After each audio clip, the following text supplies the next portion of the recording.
The sun was setting over Fallujah when Staff Sergeant Marcus Rodriguez received the radio call that would change everything. His unit had been patrolling the dangerous Al-Anbar province for 3 months, but nothing had prepared them for what they were about to face. The intel was clear: insurgents had taken control of a strategic building in the heart of the city, and American forces needed to move fast. Rodriguez looked at his team of 8 Marines. They were young, most barely out of their teens, but they had proven themselves in countless operations. The mission seemed routine: secure the building, clear any hostiles, and establish a forward observation post. What they didn't know was that this building housed a massive weapons cache that insurgents would defend at any cost. As they approached the target area, Rodriguez noticed something was wrong. The streets were too quiet, even for Fallujah standards. Local civilians had vanished, shops were shuttered, and an eerie silence hung in the air like a warning. His gut instincts, honed by years of combat experience, told him they were walking into something bigger than a simple clearing operation. The building stood 4 stories tall, its concrete walls scarred by previous battles. Windows were either boarded up or blown out completely. Rodriguez divided his team into 3 groups. One would secure the ground floor. Another would take the stairs to the upper levels, and he would lead the final group to the roof for overwatch. As soon as they breached the main entrance, chaos erupted. Muzzle flashes lit up the darkness from multiple directions. The insurgents had turned the entire building into a fortress, with firing positions on every floor. Rodriguez realized they had walked into a carefully planned ambush. The enemy had been watching, waiting, and preparing for exactly this moment. The first bullet struck Rodriguez in the shoulder, spinning him around but not bringing him down. His training kicked in immediately: find cover, assess the situation, and keep his men alive. But as he dove behind a concrete pillar, more shots rang out. His radio operator, barely 19 years old, cried out as a round found its mark. The kid was hit, and Rodriguez knew they were in serious trouble. Within the first few minutes of the firefight, it became clear that this wasn't just a handful of insurgents. Intelligence estimates had been completely wrong. Instead of 5 or 6 fighters, they were facing at least 30 well-armed and well-positioned enemies who knew every corner of the building. The Marines were outnumbered, outgunned, and trapped in what had become a deadly maze. Rodriguez tried to call for backup, but the thick concrete walls were interfering with radio communications. Sporadic transmissions got through, but he couldn't get a clear message to headquarters about their situation. His team was scattered across the building, engaged in separate firefights, and ammunition was already running low. Each minute that passed made their situation more desperate. The second hit came as Rodriguez was trying to reach his wounded radio operator. A bullet caught him in the leg, sending him crashing to the ground. Pain shot through his body, but adrenaline kept him moving. He dragged himself and the wounded Marine to better cover, all while enemy fire continued to rain down on their position. Blood was flowing freely from both wounds, but he refused to acknowledge the severity of his injuries. As the firefight continued into the night, Rodriguez was hit again and again. Bullets found their mark in his arm, his back, his other leg. Each impact felt like a sledgehammer blow, but somehow he remained conscious and continued to fight. His main concern wasn't his own survival, it was getting his Marines out alive. He had promised their families he would bring them home, and he intended to keep that promise no matter what it cost him. By midnight, Rodriguez had been struck by enemy fire 17 times. His uniform was soaked with blood, his vision was blurring, and his strength was fading fast. Several of his Marines were also wounded, and their ammunition was nearly exhausted. The insurgents seemed to have an endless supply of fighters and weapons. It was becoming clear that without immediate help, none of them would see sunrise. The radio finally crackled to life with a transmission that Rodriguez could barely make out through the static. Help was coming, but it would take time to organize and deploy. The question was whether he and his men could hold out long enough for rescue to arrive. As enemy fighters began to close in on their positions, Rodriguez made a decision that would define the rest of his life. They would fight until the very end. Rodriguez could barely keep his eyes open as he heard the explosions from the floor above. For a moment, he thought the insurgents were bringing in more heavy weapons to finish them off. His body was broken, 17 bullet wounds had left him weak from blood loss, and several of his Marines were in equally desperate condition. Young Private Johnson had stopped responding to his calls an hour ago, and Rodriguez feared the worst. The sound of American voices shouting tactical commands made Rodriguez think he was hallucinating. The blood loss was affecting his mind, and he had been hearing things that weren't there for the past few hours. But then he heard something that made his heart race, the distinctive sound of SEAL, team equipment, and the controlled aggression of professional operators' clearing rooms. Help had finally arrived, but they still had to fight their way through the insurgents to reach the trapped Marines. Thompson and his team were methodically working their way through the second floor. But the insurgents were putting up fierce resistance. Every room seemed to contain enemy fighters who were willing to die rather than surrender. Williams, the explosives expert, had already used most of his charges to blow through barricaded doors and walls. The building was becoming structurally unstable, but there was no choice. They had to reach the Marines before the insurgents executed them. The room where Rodriguez and his surviving Marines had taken shelter was at the far end of a long corridor that the insurgents had turned into a killing field.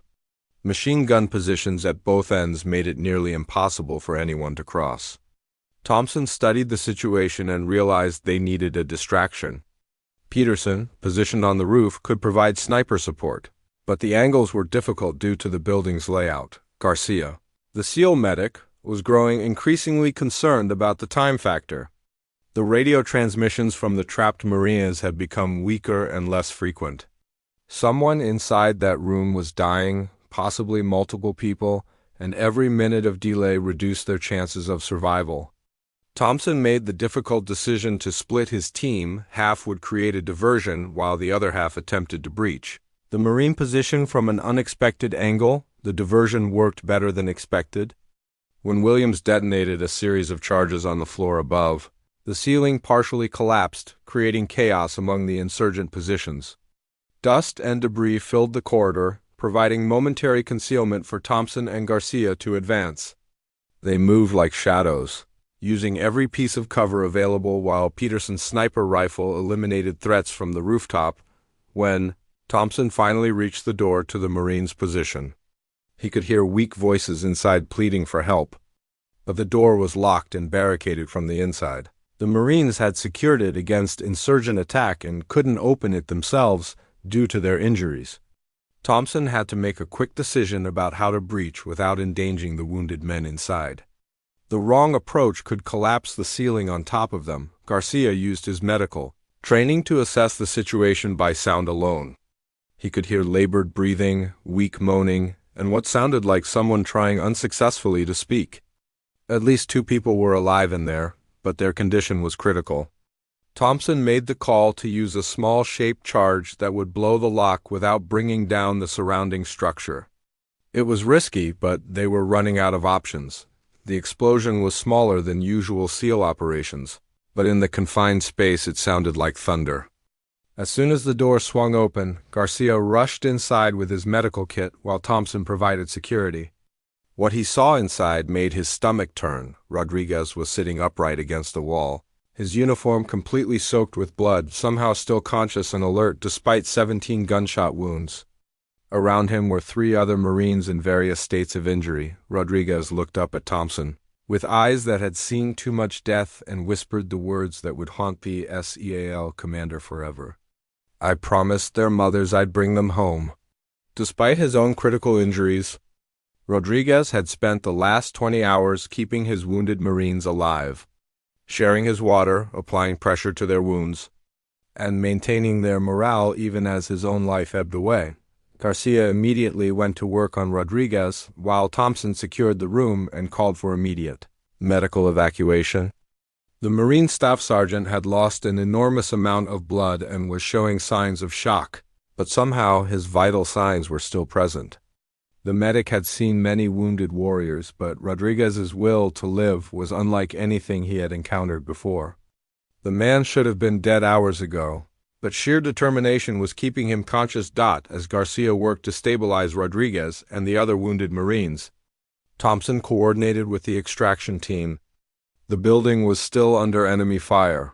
The structure was compromised from the explosions, and they had multiple critical casualties to evacuate.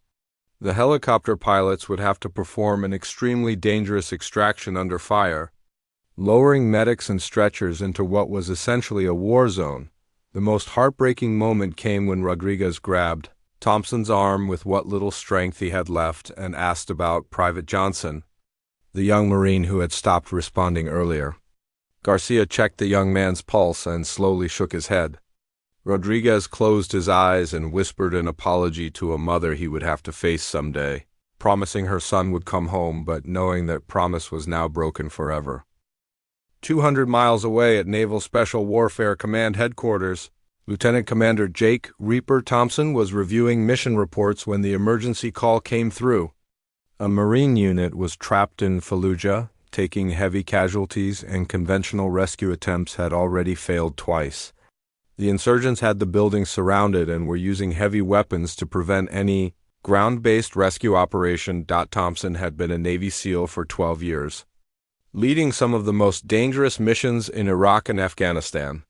His team, SEAL Team 6, was known for getting into impossible situations and bringing everyone home. But even for them, this mission would push the limits of what was considered feasible. The intel briefing painted a grim picture: at least 30 insurgents, heavy weapons, and unknown casualties among the trapped Marines. The plan that Thompson and his team developed was audacious, even by SEAL standards. They would insert via helicopter at night, fast rope onto the roof of the building, fight their way down through 4 floors of enemy-controlled territory, locate the survivors, and extract them under fire. The timeline was critical. The trapped Marines had been fighting for over 18 hours, and their ammunition and medical supplies were running dangerously low. Thompson assembled his 8-man team, each a specialist in their field. There was Garcia, the medic who could perform surgery under fire; Williams, the explosives expert who could blow through any barrier; and Peterson, the sniper who never missed his target. These weren't just soldiers, they were brothers, who had trained together for years and trusted each other with their lives. As they flew toward Fallujah in 2 Black Hawk helicopters, Thompson studied the building schematics one final time. The structure was a maze of rooms, corridors, and stairwells that provided countless hiding spots for enemy fighters. Intelligence suggested that the Marines were trapped on the 2nd floor, but their exact location was unknown. The SEALs would have to search room by room while under constant fire. The approach to the target was harrowing. Anti-aircraft fire lit up the night sky as insurgents tried to bring down the helicopters. The pilots performed evasive maneuvers that threw the SEALs around the cabin like ragdolls. Thompson could see the building below, its windows flashing with muzzle fire as the battle continued to rage. The Marines were still fighting, which meant at least some of them were still alive. The helicopter hover over the building was supposed to last 30 seconds, just long enough for the SEALs to fast rope onto the roof. But heavy ground fire forced the pilots to abort the first approach. On the second attempt, enemy tracers ripped through the aircraft's hull, missing the fuel tank by inches. Thompson made the call. They were going in regardless of the risk. These Marines had been fighting alone for too long. As Thompson's boots hit the rooftop, he immediately came under fire from insurgents positioned in nearby buildings. The enemy had anticipated a rescue attempt and had positioned snipers to cover all approaches. Peterson, the team sniper, quickly identified 3 enemy positions and began engaging them while the rest of the team moved to breach the roof access door. The sound of automatic weapons fire was deafening. The first floor of the building was a nightmare of smoke, debris, and blood. Bodies of insurgent fighters littered the hallways, testimony to the fierce resistance the Marines had put up. Thompson's team moved methodically, clearing each room and marking their progress. The enemy fire was intense, but the SEALs' superior training and equipment began to tell. They were making progress toward the 2nd floor where the Marines were believed to be trapped. Garcia, the team medic, was the first to spot signs of the Marines' blood trails leading to a heavily fortified room. where the survivors had made their last stand. Thompson could hear weak voices inside, American voices calling for help. But between the SEALs and the Marines were at least a dozen insurgents who had no intention of giving up their prize. The rescue was going to require everything the team had learned in years of combat. As Thompson prepared to breach the insurgent positions, he thought about the Marine who had been hit 17 times but was somehow still alive. The radio transmissions had been sporadic, but it was clear that at least one of the trapped men was severely wounded and needed immediate medical attention. Every second counted, and Thompson knew that failure wasn't an option. These Marines had held out far longer than anyone had thought possible. Now it was time to bring them home. The battle for the second floor was about to begin, and Thompson knew it would be the most challenging fight of his career. The insurgents were well positioned, heavily armed, and desperate. But the SEALs had something the enemy didn't, an unbreakable commitment to leave no one behind. As Thompson gave the signal to advance, he whispered a prayer that they would all make it out alive. The extraction was the most dangerous phase of the entire operation. Garcia had stabilized Rodriguez enough for transport, but the Marine's condition was still critical. He had lost more blood than most people could survive, and his pulse was getting weaker by the minute. Thompson knew they had only minutes to get him to a field hospital. But first they had to fight their way out of the building while carrying wounded men. Williams had rigged explosive charges throughout the building to cover their retreat, but the timing had to be perfect. Too early, and they might collapse the structure on top of themselves. Too late, and the insurgents would overrun their position before the helicopter could extract them. Thompson made the decision to move. Knowing that speed was now more important than caution, the journey to the roof was a nightmare of narrow stairwells, enemy fire, and the dead weight of wounded Marines who couldn't walk on their own. Rodriguez drifted in and out of consciousness, but every time he woke up, his first words were asking about his men. Even with 17 bullet wounds and massive blood loss, his primary concern remained the welfare of his Marines. His dedication moved even the hardened SEALs who were carrying him. Peterson, still providing sniper cover from the adjacent building, was running low on ammunition but continued to engage insurgent positions that threatened the extraction route. His precise fire had kept enemy fighters from overrunning the building, but now dozens of insurgents were converging on their position. The helicopter extraction would have to happen under heavy fire, and there was no guarantee the aircraft wouldn't be shot down. As they reached the roof, Thompson could see the Black Hawk helicopter approaching through a sky filled with tracer fire. The pilots were flying an incredibly dangerous approach, weaving between buildings while insurgents fired everything they had at the aircraft. The crew chief was already lowering medical equipment and stretchers, preparing for the most difficult medical evacuation any of them had ever attempted. Rodriguez was barely conscious when they loaded him onto the first stretcher, but he managed to grab Garcia's arm one more time. "Tell my wife," he whispered, his voice so weak that Garcia had to lean close to hear him. "Tell her I kept my promise. I brought them home." Garcia nodded, fighting back tears as he realized that Rodriguez still believed he had succeeded in his mission to protect his Marines. The helicopter hover was supposed to last 3 minutes, just long enough to load the wounded and get out. But enemy fire was so intense that the pilots had to perform evasive maneuvers that made loading the casualties extremely difficult. Thompson and his team worked frantically to secure the stretchers while bullets sparked off the aircraft's armor plating. The noise was deafening, and everyone knew that one lucky shot could bring them all down. Private Martinez, one of the wounded Marines, regained consciousness during the loading process and immediately began calling for his sergeant. When he saw Rodriguez on the stretcher next to him, covered in blood but still breathing, tears streamed down his face. "Sergeant Rodriguez never left us," he told Garcia through his own pain. "He could have saved himself, but he stayed. He kept us alive when we wanted to give up."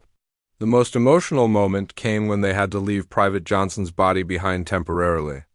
Rodriguez, despite his critical condition, became agitated when he realized they were lifting off without the young Marine. Thompson had to make the difficult decision to complete this evacuation and return for the fallen Marine later.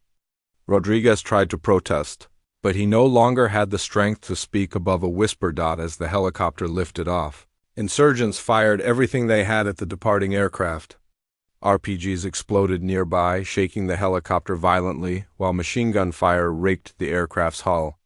The pilots performed evasive maneuvers that threw everyone around the cabin, but Garcia continued working on Rodriguez, trying to keep him stable during the chaotic flight to the field hospital. During the flight, Rodriguez's vital signs began to fail. Garcia worked frantically with 4 lines and emergency medications, but the Marine had simply lost too much blood. For several terrifying minutes, it looked like Rodriguez might die before they reached medical help. Garcia refused to give up, performing CPR and using every medical technique he knew to keep the wounded. Marine alive. Thompson watched the medical drama unfolding and realized he was witnessing something extraordinary. Rodriguez had survived 17 gunshot wounds, over 20 hours of combat, massive blood loss, and the trauma of losing one of his Marines. His survival defied medical explanation, but Thompson understood that this Marine's will to live was powered by something deeper than physical strength. It was powered by love for his men and his unwavering sense of duty. As the field hospital came into view, Garcia got a weak but steady pulse back from Rodriguez. The Marine was still alive, still fighting, still refusing to give up. Thompson knew that the real battle was just beginning. Rodriguez would need multiple surgeries and months of recovery, but he had survived the night that should have killed him. The helicopter touched down at the field hospital, and a trauma team rushed out to take over Rodriguez's care, beginning what would be a long journey back to life. Sarah carefully selected 3 soldiers for her team: Corporal Williams, a demolitions expert with nerves of steel; Sergeant Kumar, a medic with mountain climbing experience; and Private First Class Johnson, a communications specialist who could hit targets at incredible distances. Each had proven themselves in combat and possessed skills essential for the mission ahead. The helicopter ride to the insertion point took 2 hours through dangerous mountain passes. Sarah sat quietly, checking her equipment one final time while reviewing the mission plan in her head. The weather was deteriorating, with thick clouds rolling in from the west. Their window for success was closing rapidly. 10 minutes to drop zone, the pilot announced through their headsets. Sarah looked at her team members and saw the familiar mixture of determination and nervous energy that preceded dangerous operations. Each soldier understood that they might not return from this mission. As the helicopter descended toward a small clearing surrounded by towering peaks, Sarah felt memories stirring that she had kept buried for years. The mountainous terrain reminded her of another place, another time, when she had first discovered what real courage meant. But those memories belonged to a different part of her life, before she became a soldier. Before she learned to hide her past behind military precision, the team deployed quickly and efficiently, their boots hitting the rocky ground as the helicopter disappeared into the gray sky. Sarah immediately took point, leading her team through the treacherous terrain toward the enemy compound.